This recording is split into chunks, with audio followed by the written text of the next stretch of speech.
Assalamualaikum warahmatullahi wabarakatuh. Perkenalkan, nama saya Sabrina Ahla Aziza dari kelas 11 Agama.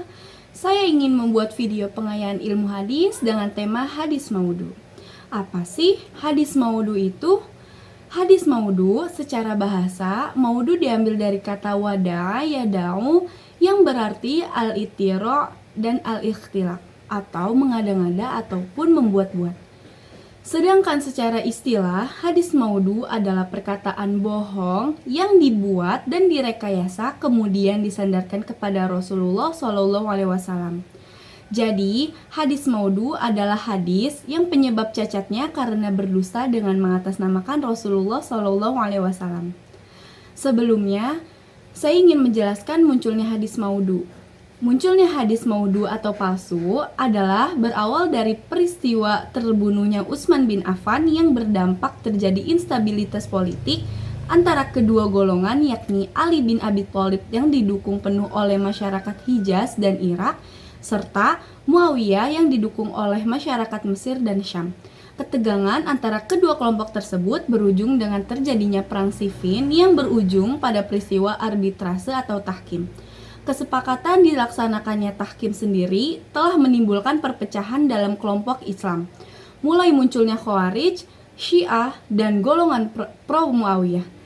Sayyid Muhammad Alawi Al-Maliki dalam Al-Manhalul Latif fi Usulil Hadis Asy-Syarif menjelaskan, pemalsuan hadis tampak sejak tahun 41 Hijriah ketika terjadi perpecahan kaum muslimin menjadi beberapa golongan secara politik, yaitu Syiah, Khawarij, dan Jumhur, sehingga muncul para ahli bidah dan orang yang mengikuti hawa nafsunya. Mereka membuat-buat beberapa hadis untuk mendukung golongan mereka serta menyebarkan perbuatan bidah mereka. Kemunculan tiga golongan inilah yang menjadi asal mula munculnya hadis-hadis palsu yang digunakan untuk membela kepentingan mereka. Muncullah hadis palsu tentang kelebihan dan keutamaan Khulafaur Rasyidin dan kelebihan atau partai tertentu. Bahkan muncul pula hadis-hadis yang secara tegas mendukung aliran-aliran politik dan kelompok agama tertentu. Masa-masa instabilitas politik saat itu sebenarnya disebabkan adanya hoax berupa hadis palsu yang telah terdistribusikan dengan sangat masif, baik melalui mulut ke mulut maupun dari mimbar-mimbar ceramah. Penyebaran hoax berupa hadis-hadis palsu tersebut bisa dilakukan oleh perorangan atau per kelompok. Menurut Ibnu Abi Al-Hadid dalam Syarh Nahju Al-Balaghah, golongan yang pertama kali membuat hadis palsu adalah kaum Syiah. Mereka membuat hadis palsu untuk menyerang musuhnya. Setelah itu, musuh kaum Syiah membuat hadis palsu untuk membela kelompoknya dan untuk melawan Syiah. Kemudian, muncul musuh-musuh Islam berpura-pura sebagai golongan Syiah untuk menutupi kedoknya dan ikut membuat hadis palsu. Mengatasnamakan Syiah, maka terjadilah fitnah yang sangat luas. Setelah muncul beberapa fitnah disebabkan adanya penyebaran hadis palsu tersebut, para ulama melakukan seleksi ketat untuk memilah-milih hadis yang memang benar-benar dari Nabi SAW. Selanjutnya, apa sih penyebab munculnya hadis palsu?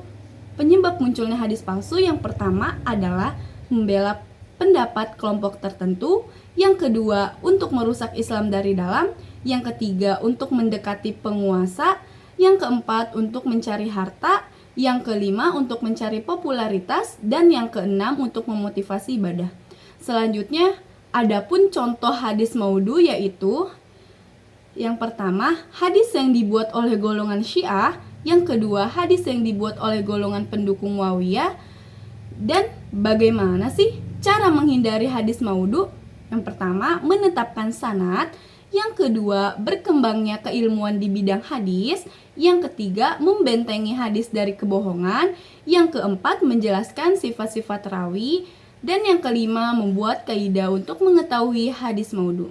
Dan yang terakhir, bagaimana sih cara mengetahui bahwa hadis itu adalah hadis palsu? Yang pertama, pengakuan dari pemalsu hadis itu sendiri. Yang kedua, membandingkan tahun kelahiran rawi dan wafat gurunya. Yang ketiga, melihat ideologi perawi hadis. Dan yang keempat, memahami kandungan matan hadis dan bahasanya. Sekiranya itu penjelasan dari saya. Kurang lebihnya mohon maaf. Wassalamualaikum warahmatullahi wabarakatuh.